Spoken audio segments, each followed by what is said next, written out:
I yield myself 5 minutes.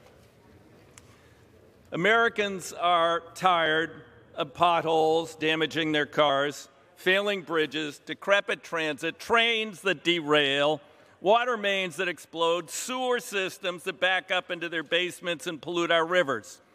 More than 70% of Americans strongly support a major federal investment in rebuilding our crumbling infrastructure.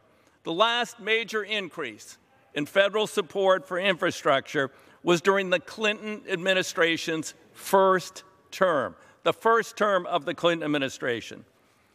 Then President Bush did nothing on the issue. President Obama came in talking about infrastructure investment. He passed a American Recovery Act that invested 4% of all that money in infrastructure.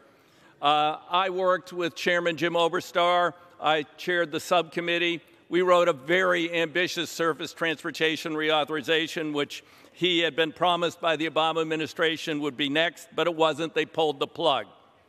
And then came President Trump, the builder.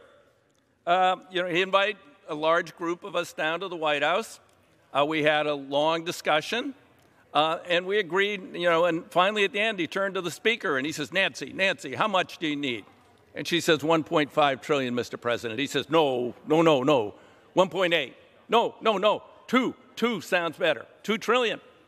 Okay, we agreed to come back in 3 weeks and hammer out the details. We came back in 3 weeks. He walked into the room. He had a hissy fit, slammed the door, walked out, and that was the end of it, except for the 7 fake infrastructure weeks during the Trump administration.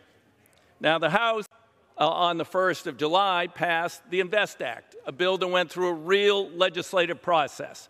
Hours in committee amendments, hours on floor amendments. That was the bill the country most needed for the 21st century infrastructure. And I had hoped to go to conference with the Senate, actually go through a legislative process. Pretty darn rare around here these days, the way things should work, the way they're supposed to work under the Constitution. Unfortunately, because of the Senate filibuster, that wasn't to happen. So this president rolled up his sleeves and he waded in because he promised to get infrastructure done. And he negotiated first with one group of Republicans. That didn't work.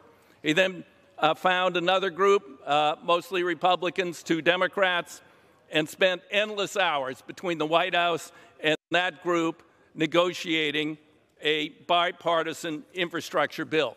And in the end, when that bill came to the floor of the Senate, 19 Republican senators voted for it. 19 Republican senators voted for it. Here's a few things from the White House fact sheet on that bill. Makes the largest federal investment in public transit ever. Makes the largest federal investment in passenger rail since the creation of Amtrak. Makes the single largest dedicated bridge investment since the construction of the interstate highway system. Makes the largest investment in clean drinking water, wastewater infrastructure in American history, delivering clean water to millions of Americans. Ensures every American has access to reliable high-speed internet. Tackles the climate change with the largest investment in clean energy, EV infrastructure, electrifying thousands of school and transit buses, reconnecting communities, safe streets, $17 billion for ports, $25 for airports. This is what the president managed to negotiate with the recalcitrant Senate and get around the filibuster and get 19 Republican votes. This bill is not perfect. It's not the bill that I would have written. But, I oppose their decision not to correct decade-long cuts to bus program, bus provision creating a dedicated set-aside for polluting buses within the low and no emission program. That's kind of laughable.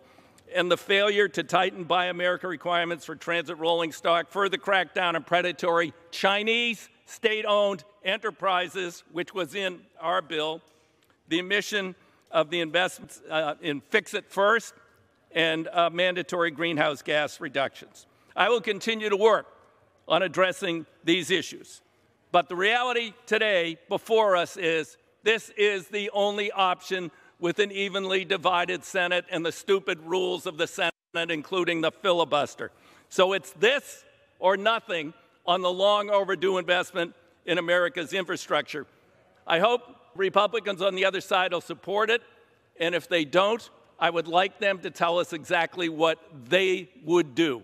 With that, I reserve the balance of my time.